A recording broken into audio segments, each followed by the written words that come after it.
Hello everyone, welcome to this lecture on electrical energy conservation and energy auditing. So last lecture में हमने discuss किया था इसके बारे में, एनर्जी कंजर्वेशन फंड के बारे में.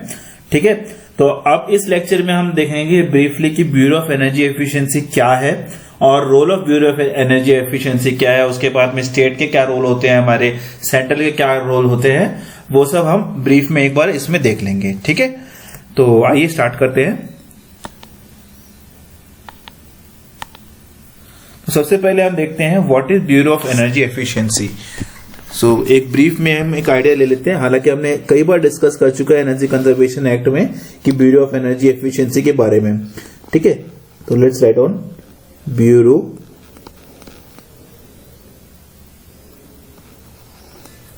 ऑफ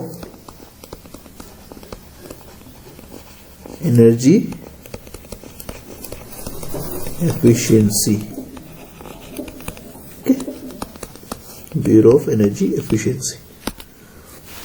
तो बेसिकली ये किस लिए फॉर्म हुआ था, जैसे कि मैंने स्टार्टिंग में कहा था कि एक इंस्टीट्यूशनलाइज करने के लिए. ठीक है, एक तरह का इंस्टीट्यूशन फॉर्म करने के लिए जो कि एनर्जी एफिशिएंसी की अवेयरनेस बढ़ा सके. तो first is to institutionalise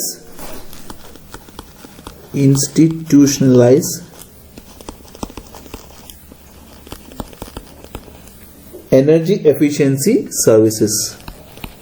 energy efficiency services को इंस्टीट्यूशनलाइज करने के लिए ब्यूरो ऑफ एनर्जी एफिशिएंसी का फॉर्मेशन हुआ था. ठीक है ना. Okay, next is to enable delivery mechanism in the country. ठीक है, तो अगर आपने इंस्टीट्यूशनलाइज करे तो आपको ये सारी चीजें भेजनी भी तो है. तो टू इनेबल डिलीवरी मैकेनिज्म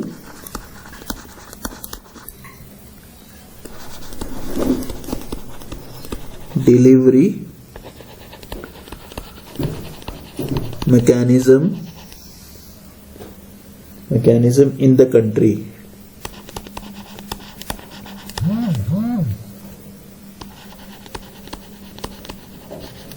ठीक है ना. Then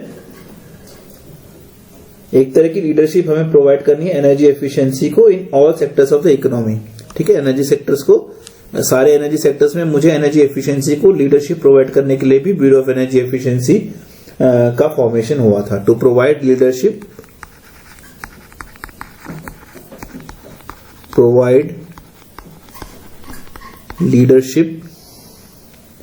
to energy efficiency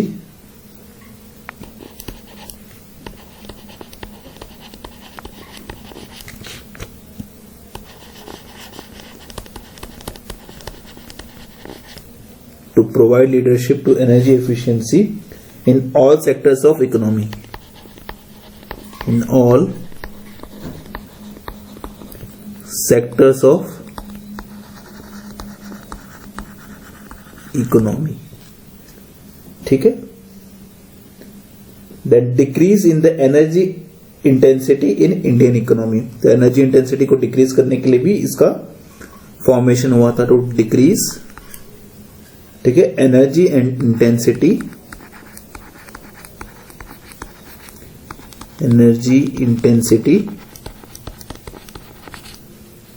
in the Indian economy.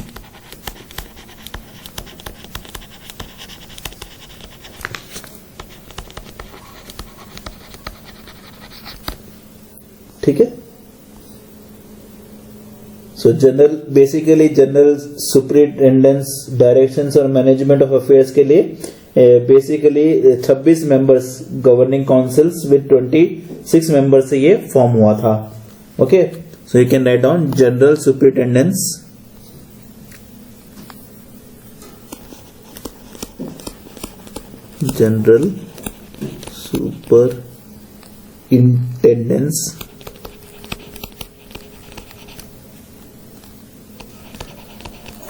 plus directions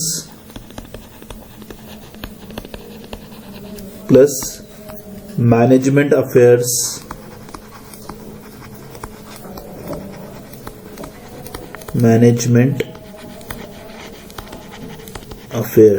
ठीक है. ये सारी with governing council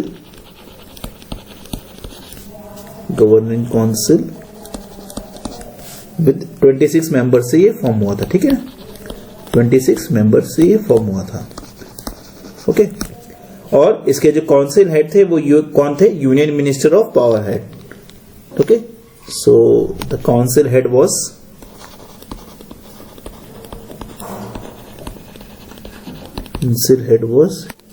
union minister of power.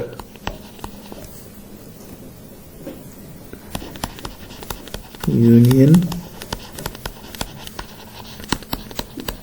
Minister of power, ठीक है। और मेंबर्स कौन कौन थे इसके? Secretary of various line ministries, CEO of technical agencies, फिर under ministry representing equipment and appliance manufacture, industry, architect, consumer, ठीक है। 5 power regions representing the state. तो ये सारे इसके मेंबर्स हो गए मेरे, ठीक है। तो मेंबर्स कौन कौन होंगे मेरे? Members will be, write down, secretary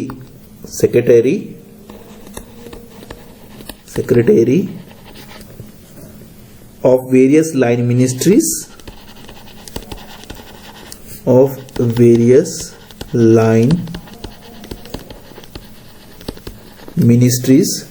okay.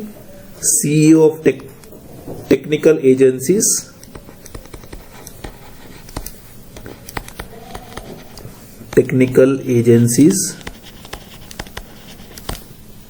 right, under the ministry,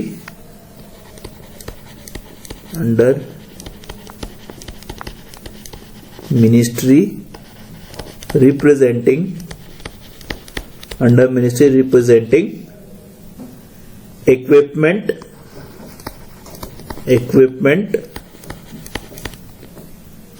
and appliance manufacturers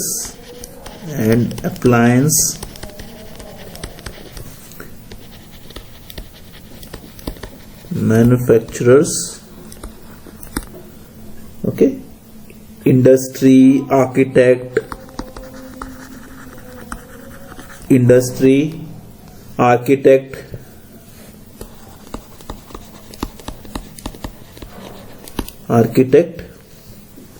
and 5 power regions representing the states, and 5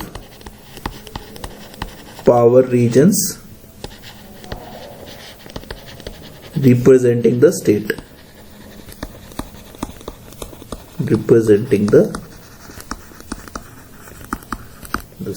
ठीक है। और इसका डायरेक्टर जनरल कौन है?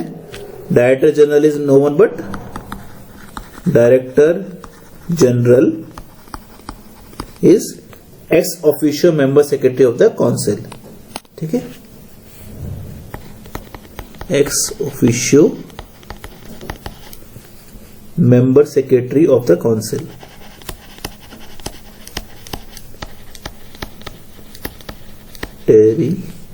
of the council, ठीक है ना। Now write down role of bureau of energy efficiency. तो रोल ऑफ बीडब्ल्यू क्या क्या है? रोल ऑफ, ये ब्रीफली हमने देख लिया था कि बीडब्ल्यू कैसे कैसे फॉर्म हुआ, कौन उसका डायरेक्टर जनरल होता है, कौन उसके गवर्निंग मेंबर्स होते हैं, है ना। तो अब हम रोल डिफाइन करेंगे, जिसमें से हालांकि हमने सारे रोल्स ऑलरेडी डिफाइन कर चुके हैं। सबसे पहला क्या है? It will provide standards and labels of appliances and equipments. Then secondly, it will develop list of designated consumers. designated consumer की लिस्ट ये बनाता है, ठीक है ना। designated consumers. then ये क्या बताता है मेरे को? It will specify the certification and accreditation procedure. ठीक है, एनर्जी ऑडिटर या मैनेजर के लिए स्पेसिफाई करता है कि सर्टिफिकेशन कैसे करना है, ठीक है ना, क्या मॉड्यूल फॉलो करने हैं, ठीक है, and accreditation procedure. Okay, then building codes कैसे प्रिपेयर करने हैं, preparing building codes,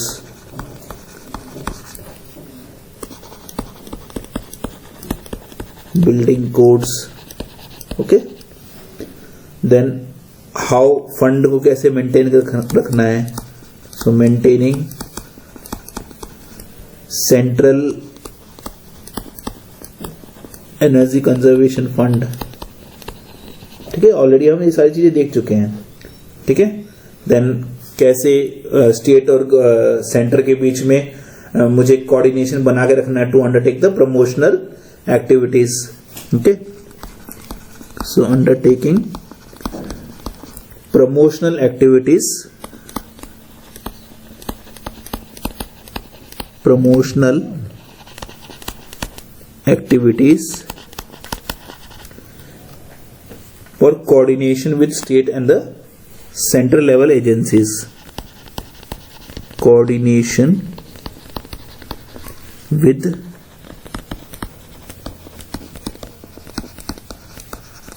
state and central level agencies,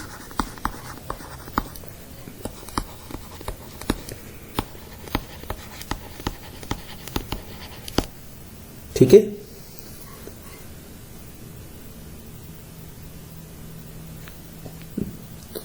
also include development of energy service companies, development of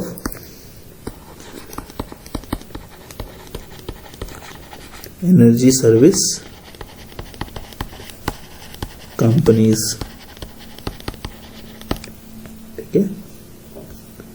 then transforming market for energy efficiency, energy efficiency के लिए एक market बनाना भी बीडब्ल्यूई का role है। So transforming market for energy efficiency,